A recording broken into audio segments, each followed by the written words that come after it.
Is your iPhone 17 not charging when you plug it in? Before you panic or head to the Apple Store, I'm going to show you 3 simple solutions that fix this problem in most cases.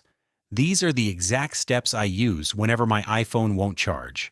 Let's get started. The first thing you'll want to check is your charging port. Over time, dust, lint, and debris can build up inside the port and block the connection between your cable and your iPhone.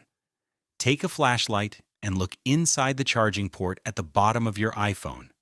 If you see any debris or buildup in there, use a wooden toothpick or a soft brush to gently clean it out. Be very careful and gentle while doing this. Never use metal objects like paper clips or needles, as they can damage the internal components of the port.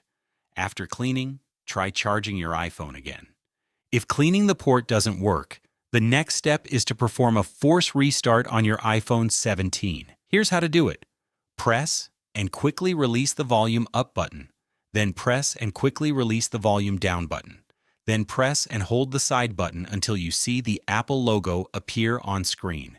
Let go and wait for your iPhone to restart. Once it's back on, plug it in and see if it charges. The third solution is to check your charging cable and power adapter. Sometimes the problem isn't your iPhone at all.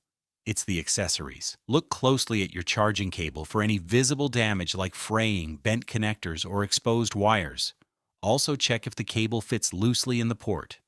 Try using a different Apple-certified cable or charger to see if your iPhone starts charging.